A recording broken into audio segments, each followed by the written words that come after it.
Welcome to the Stoic Tide. There's a saying, I love strength, isn't something you can see when you look at me, and true strength isn't measured by what's visible on the outside. It's something deeper, something that reveals itself in the way you face challenges, rise after every fall, and refuse to let life's difficulties defeat you. Some of them easy you might feel like you're just doing the bare minimum to get through the day.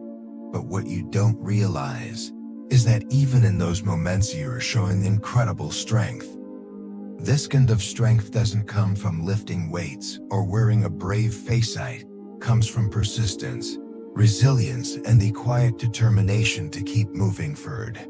Even when no one is watching. In today's video, we'll explore 7 signs of inner strength inspired by Stoic philosophy. These are not flashy traits but essential life skills that define what it means to be truly strong, and most importantly will guide you on how to practice these Stoic lessons in your daily life to find inner peace and lasting balance. If this resonates with you, share it with someone who needs a reminder of their own quiet power. A friend, a loved one, even a co-worker. It's a small act that could make a big difference.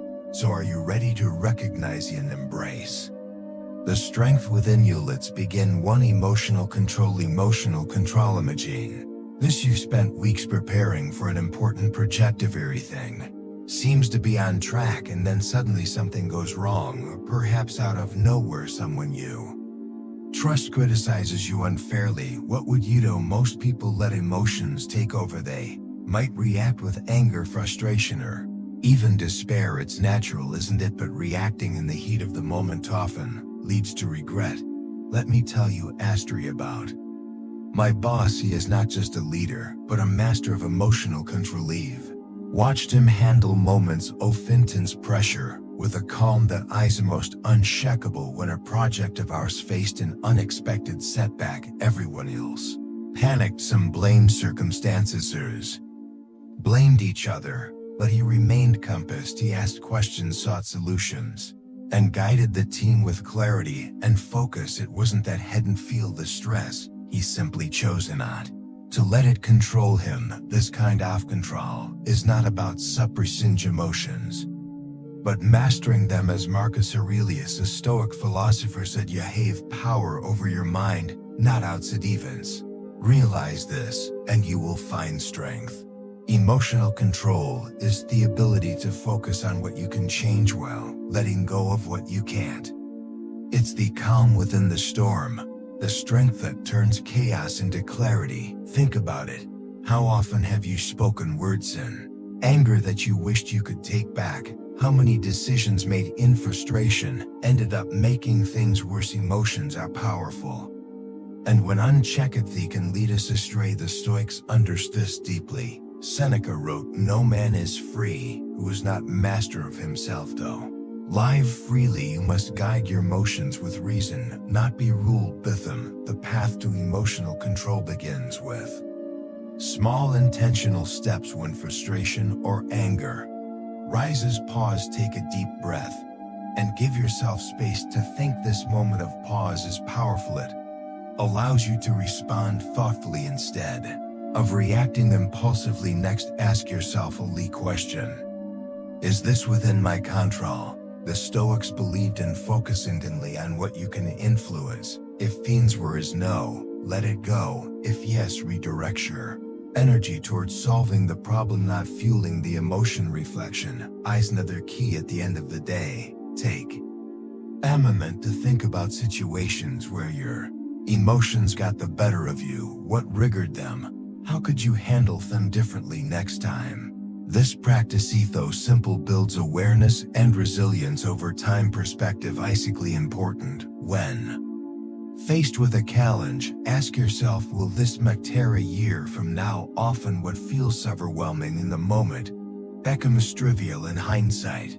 Shifting your perspective reduces the emotional weight of temporary setbacks. Emotional control is not about being detached or emotionless. It's about understanding your feelings, choosing your responses, and remaining steady in the face Often certainty, it's a practice a common mental rest, responding with intention rather than impulse. With this mastery you'll find that life's challenges become less daunting and more like opportunities to grow. True strength lies not in the absence of emotion, but in the ability to guide it wisely step by step. 2. Taking responsibilities when you are truly strong.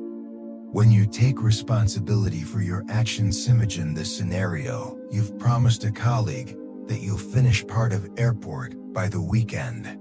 The days pass quickly, and with other pressing tasks you miss the deadline. What do you do? Money might be tempted to make excuse, blaming a heavy workload, unforeseen circumstance, or even other people. But taking responsibility means acknowledging your failure with a hesitation. You own up to your mistake, apologize, and make it right. At first glance this might seem like a small act, but it speaks volumes about your character. Responsibility is not about avoiding mistakes, it's about how you spend them. Seneca wisely noted, every new beginning comes from some other beginnings, and mistakes are inevitable. They mark the end of one attempt and the start of learning. What defines you is whether you use those moments to grow. Taking responsibility race courage. It's not easy to admit when we're wrong, especially when fueled often celebrates perfection. But let's face it, perfection is an illusion. We're all flawed and we all stumble. True strength comes from facing those flaws and choosing to make amends, rather than hiding behind excuses. I once worked with someone who exemplified this beautifully.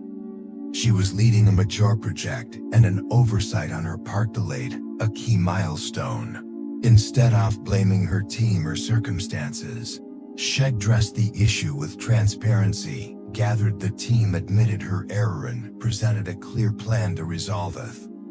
Setback. Her honesty inspired trust and respect, not just because she took ownership, but because she showed us how to lead with integrity. When you take a responsibility, you claim ownership of your life. It's an empowering act as it reminds you that you are not a victim of your circumstances, you are the author of your own story. Each mistake becomes a stepping stone toward becoming wiser and stronger. The Stoics teach you that responsibility is a path to freedom. Epictetus said, it is not what happens to you, but how you react to it that matters. When you take responsibility, you free yourself from the weight of excuses and blame. You choose to act rather than be acted upon, shaping your future with deliberate intention. So how can we practice taking responsibility?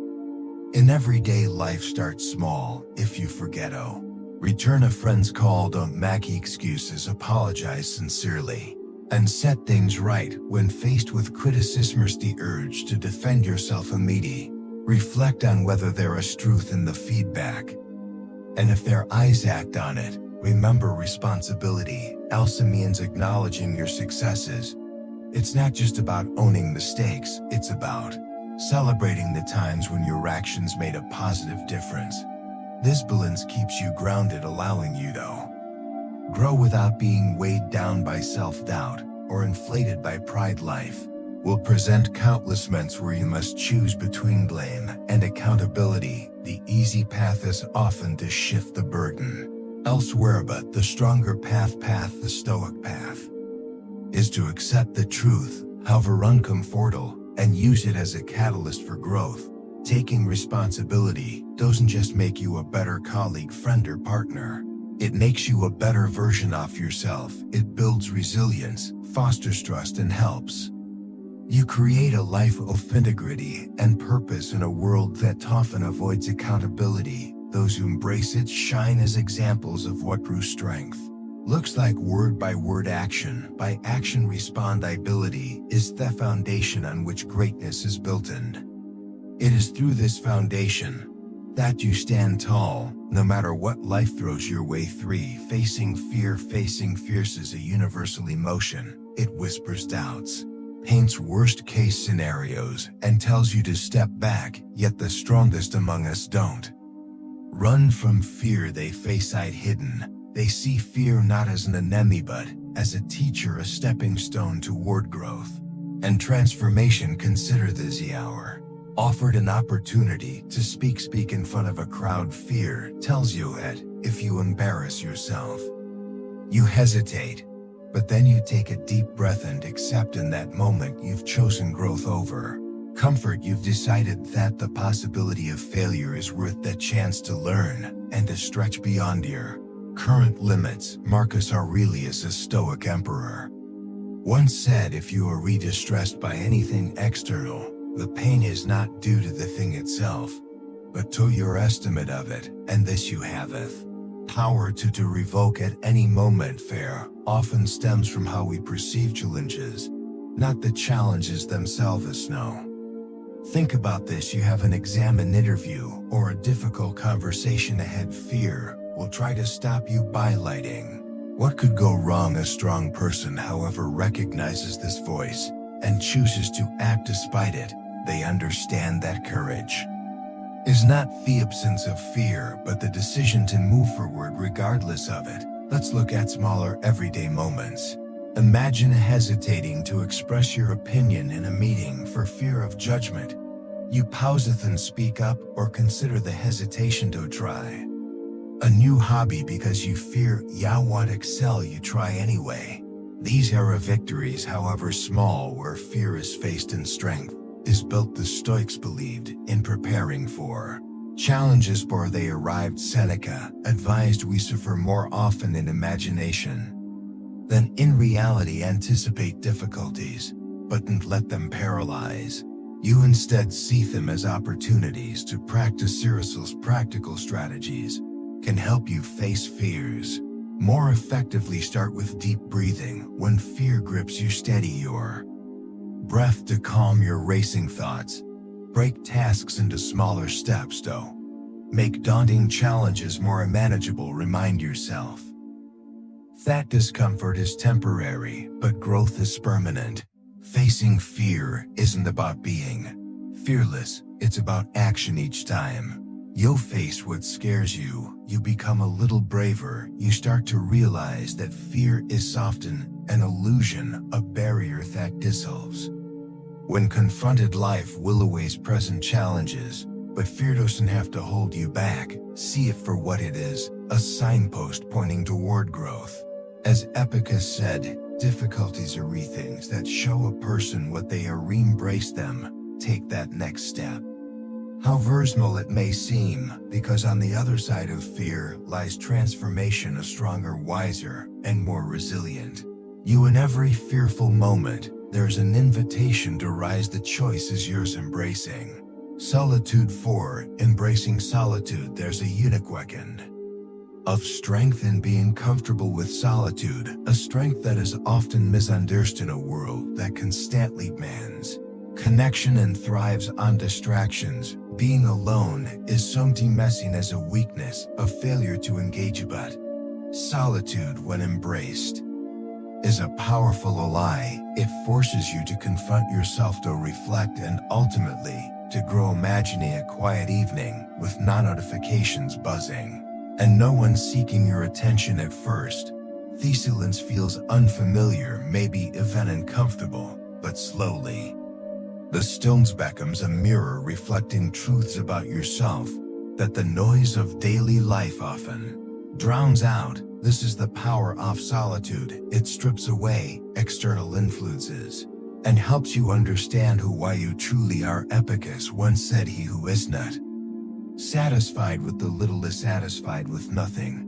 Solitude teaches you to be content with what you have and to find fulfillment within yourself rather than seeking it in external validations. It's in these quiet moments that you learn self-reliance, building the kind of resilience that no one can take away. And like loneliness, which is marked by a longing for connection, solitude is a choice. It's an intentional decision to step away from the chaos and nurture your inner world. This distinction matters.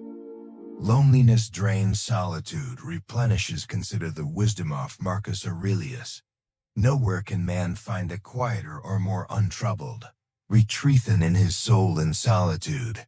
You create space to listen to your thoughts, examine your values, and align your actions with your principles. It's a sacred pause in the rush of life, a chance to recalibrate. Solitude is not always easy. It requires courage to face your thoughts without distraction, to sit with your doubts and fears rather than escape from them. Yet this process is transformative. It's in solitude that you build emotional strength, learning to soothe your anxieties and celebrate your victories without the need for external approval. Solitude also deepens your sense of purpose. When you step away from the expectations of others, you gain clarity about what truly matters to you. You're no longer living to meet societal demands. You're living in alignment with your own goals and values. This is the kind of authenticity that creates lasting fulfillment in today's fast-paced world. Solitude is often seen as a luxury, but for the Stoics, it was essential. They understood that time alone wasn't about retreating from life. It was about preparing for it. By taking the time to strengthen your inner self, you become better equipped to handle challenge, build relationships, and contribute meaningfully to the world. To embrace solitude is to embrace the strength within yourself. It's a reminder that you are enough, just as you are. As you sit in stillness, you discover a profound truth. Strength isn't something you find in the world, it's something you cultivate within. In solitude, there's peace. In peace, there's clarity, and in clarity, there's power, the kind of power that allows you to face life storms with calm and confidence. Choose to embrace it. 5. Staying positive in adversity. Staying positive in adversity. I have a younger sister who embodies an incredible resilience no matter what happens in her life. She greets it with a smile and unwavering positivity. She doesn't deny her struggles or pretend that everything is perfect, but she chooses to see challenges as opportunities. It's no wonder people are drawn to her warmth. Her optimism inspires others to look for the silver lining in their own lives. Watching her, I often think to myself, this is what true strength looks like. Staying positive in adversity is not about ignoring pain or dismissing hardship. It's about choosing to focus on what you can learn, what you can change, and what remains good, even in the darkest moments. As Marcus Aurelius once wrote, you have power over your mind, not outside events. Realize this, and you will find strength. This mindset is a cornerstone of Stoic philosophy and a testament to the power of perspective. Adverts is inevitable. Life with its twists and turns challenges even the best of us. But it is within the such challenges that we discover who we truly are. When you maintain a positive outlook, you shift the narrative. You stop seeing yourself as a victim of circumstances and instead become the author of your response. This doesn't erase the difficulty, it transforms how you engage with it. To stay positive in adversity is to practice gratitude. Gratitude reminds us that even amid struggle, there are blessings to count. It might be the support of a loved one, fee lessons gained from failure, or even the simple fact that you've endured another day. Gratitude is not a denial of difficulty, it's a recognition that beauty exists alongside it. Another key to positivity is resilience, the ability to adapt and recover. Resilience grows each time you face a setback and choose to try again. It teaches you that adversity is temporary, a passing storm that can't define you unless you let it. As Seneca said, a gem cannot be polished without friction, nor a man perfected with trials. Trials refine us, polishing the rough edges and revealing our inner brilliance. Positivity and adversity also comes from focusing on the present. Too often we dwell on what went wrong or fear what might come next, but the Stoics remind us to anchor ourselves in the now. Epictetus advised, don't seek for things to happen as you wish, but wish for things to happen as they do. And you will have peace when you embrace the presentment. You free yourself from the weight of the past and the worry of the future of cultivating. This mindset requires patience and intention. It means reframing negative thoughts, seeking solutions, instead of dwelling on problems, and surrounding yourself with those who uplift rather than drain you. It also means acknowledging your emotions without letting them control you. Sadness, frustration, and fear are natural, but they don't have to dictate your actions. In adversity, positivity is a choice, a deliberate act of courage and strength. It doesn't mean pretending life is easy. If it means recognizing fate even when life is hard, there's still light to be found, and with that light you can keep moving forward one step at a time. So when challenges come, as they inevitably will, remember this: the storm will pass, but the strength and perspective you gain will remain. Hold on to that truth and let it guide you through whatever lies ahead. 6. Setting boundaries. True strength often lies in the choices we make to protect our time, energy, and people. Peace. Setting boundaries is not about shutting people out. It's about knowing your limits and honoring them.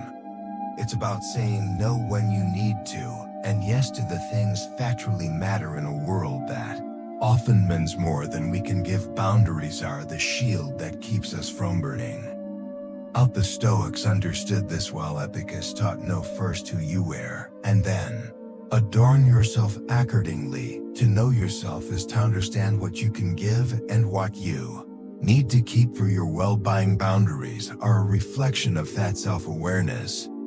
Some might view setting boundaries as selfish, but the truth is you cannot pour from an empty cup. When you give without limits, you deplete yourself, leaving little for others and even less for yourself. Saying no isn't rejection, it's an act of self-respect. Let me share a story. A close friend of mine once found herself overwhelmed by constant demands from colleagues, friends, and family. She rarely said no, fearing she would disappoint them. Over time, she grew exhausted and resentful. One day, she decided to make a change. She began setting clear boundaries, scheduling personal time, declining commitments, shackled and handle, and communicating her limits with kindness. The transformation was profound. Not only did she feel more energized, but the relationships that mattered most to her grew stronger. Boundaries don't just protect your energy, they also teach others how to respect you. When you set limits, you show the world that you value yourself, and in turn, people learn to value your time and presence. Boundaries also provide clarity. When you know where your limits are, decisions become easier. You no longer waste energy on things that drain you. Instead, you focus on what aligns with your goals and values. Marcus Aurelius advised, if it is not right, do not do it. If it is not true, do not say it. Boundaries help you live with that kind of clarity and purpose. Practicing this kind of strength requires courage. There will be times when people push back, when they accuse you of being difficult or selfish. But remember, you're not setting boundaries to hurt others, you're setting them to protect yourself, and those who truly care about you will respect your limits even if they don't always understand them. So how do you begin? Start by identifying what drains your energy and what replenishes it. Take note of the commitments that bring you joy and those that leave you feeling depleted. Then make a plan to prioritize the former and minimize the latter. Communicate your boundaries clearly and with kindness, but stand firm when they are tested. In setting boundaries, you don't just guard your time and energy, you create space for growth, joy, and meaningful connections. You choose what deserves your focus, and in doing so, you'll align your life with your deepest value. Act of setting boundaries is not a wall, it's a doorway to a healthier, more balanced life. It's a declaration that your time and energy are precious,